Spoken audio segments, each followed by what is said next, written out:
আসসালামু আলাইকুম friend, welcome to Asma blog.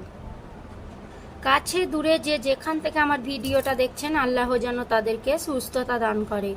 আমি অনেক দিন পর আজকে সকালে উঠেছি রান্না করব বলে। আর 7টার পরই তো সবসময় ঘুম থেকে ওঠা হচ্ছে এই কদিনই। তো আজকে 6:30টায় উঠেছি, দেখুন আজকে তাই আর কি আপনাদের দেখালাম।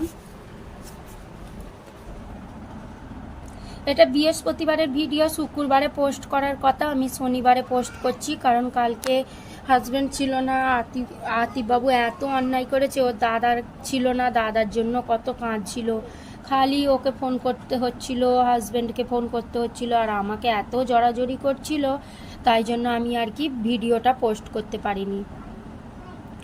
হাজব্যান্ড কলকাতায় যাবে বলে আমি সকাল থেকে উঠে রান্না বসিয়ে দিয়েছি। এখানে আমি চিকেন রান্না করব হাজবেন্ডের জন্য।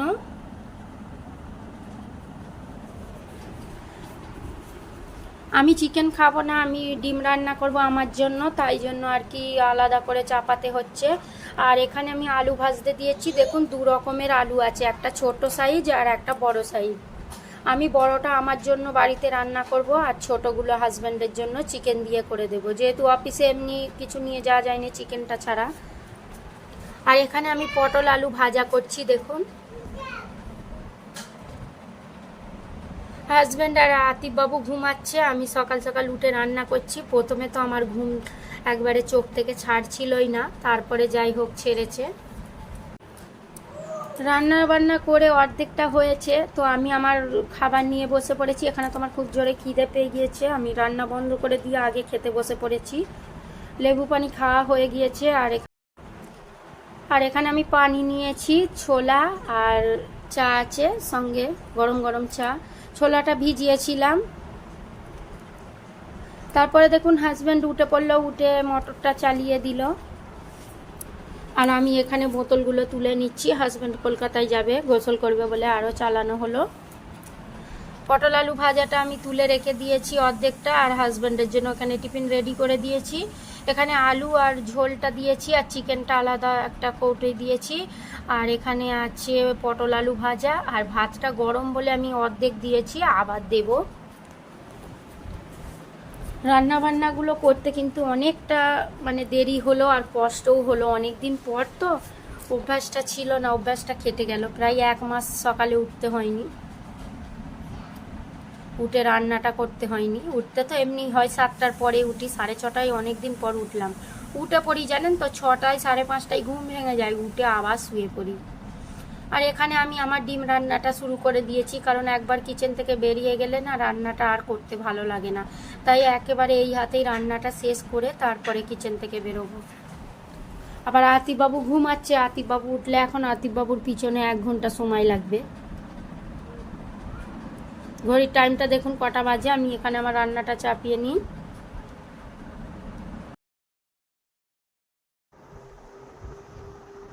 গাইজ, আমি রান্না বান্না করে এইমাত্র এসে বসেছি।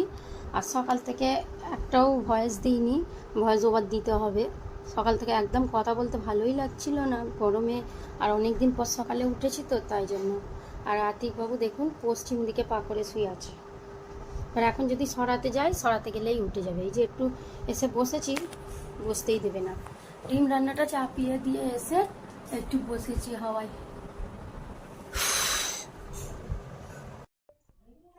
আমাদের এখানে লাইনের অবস্থা এই, এসে একটু বসেছি, ব্যাস। সকাল থেকে আজকে 3-4 বার গেল কারেন্টটা। কি হয়েছে, কি হয়েছে, কি হয়েছে বলো? বাটন যাবে, চলে এসো, চলে এসো, আমার কোলে এসো। চলো দরজা খুলবো, দরজা।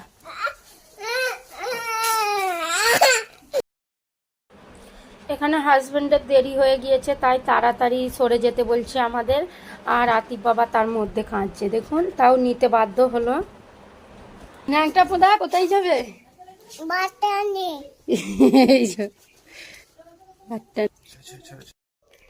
গাইস, কি অবস্থা দেখুন বেডটা। আর এইটাকে তুলতে হবে। এখানটা কালকে আতিফবাবু ছোট বোতলের 500 বোতল পানি ফেলেছে, আর একটুখানি খেয়েছে, বাদ বাকি পানিটা ফেলেছে, এটাকে এখন ওখানে ঝাড়ু দিয়ে এলাম, রোদ্দুরে দেবো। এখানে পেতে দিয়েছি, গদিটা রোদ্দুরে দেবো। এটা আমার ব্রেকফাস্ট, আলু ভাজা মুড়ি।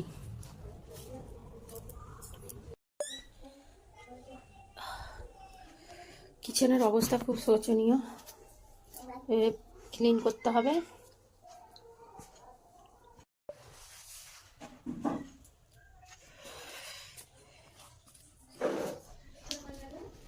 এরপরে এই রুমটা করতে হবে, ওই রুমটা শেষ হলো। কি বলছো দাদা? কি পড়ে যাবে, নেমে পড়ো। মেয়েদের কাজ করতে কোনো অসুবিধা হয়নি, যতই কাজ করুক মেয়েদের কিন্তু কষ্ট হয় না। কষ্ট হলেও স্বামী যদি ভালো হয় তাহলে সেই কাজটা আর কষ্টটা কিছুই মনে হয় না। আকিল বাবা নেই বলে আমার ঘরটা একদম খালি হয়ে আছে জানেন। এত কাজ করছি তারও মাঝে অসুবিধা কিছু হয়নি। একটাই অসুবিধা হচ্ছে আতিফ বাবুকে নিয়ে। আতিফ বাবু কাঁদছে, দাদা নেই, আব্বু নেই, আর আমি কাজ করতে গেলে সব দিকে আমাকে বাধা দিয়ে দিচ্ছে। তারপরে কাজ ছেড়ে দিয়ে কোলে নিয়ে বসে থাকতে হচ্ছে, রান্না বন্ধ করে দিয়ে নিয়ে বসে থাকতে হচ্ছে। এইটাই সমস্যা, না হলে আর কিছু সমস্যা নেই। গাইজ আমরা খেতে বসে পড়েছি, আর আমার আতিক বাবুকে আমি আগে খাইয়ে দিচ্ছি, এখন 2টো বাজে। আর এখানে তো ওই যে রান্নার 2টো করেছি সকালেই দেখিয়ে দিয়েছি, পটল আলু ভাজা আর এই যে ডিম। এই হাঁড়িটায় অনেকটা উঠেছে, আমি তখন মেজেছিলাম, পোড়া দুধগুলো অনেকটা উঠেছে। দুধ কতটা দুধ ছিল, যতটা তরকারি ছিল তার থেকেও বেশি দুধ ছিল, পুড়ে ওই অবস্থা হয়ে গিয়েছে। তো অনেকটা উঠেছে, আর রান্না করতে করতে মাজলে ধুলে উঠে যাবে। উঠে যাবে তো আব্বু? এই হ্যাঁ বলে আবার না বলছে কেন?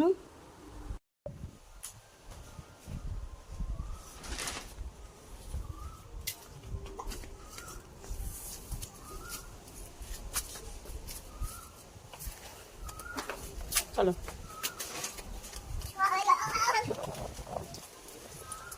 হাজব্যান্ড কলকাতায় গিয়েছে, কলকাতায় প্রচুর বৃষ্টি হচ্ছে।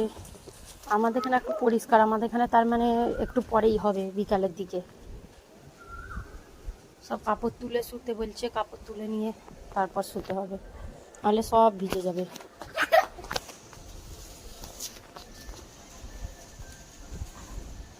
কোথায় যাচ্ছ? আতিফ বাবু যে মিষ্টি খাবে, মিষ্টি খাবে করছে। হ্যাঁ, বিকালে মিষ্টি কিনতে যাব। হাওয়া হচ্ছে, বিকালের দিকে ঝড় আসতে পারে। যা ধুলো উঠছে, চলে এসো আবার, চলে এসো, নোংরা কাটুনি, চলো। আমাদের এখানে ঝড় উঠেছে হালকা হালকা। কোনটা? আম? আম? হুম। কি অবস্থা, সব নোংরা পড়ে, ওই জন্য একটু ঝাড়ু দিয়ে দিই। বিকালে কি জোরে বৃষ্টি এসেছে দেখুন, আর সন্ধ্যাবেলা আরো জোরে এসছে।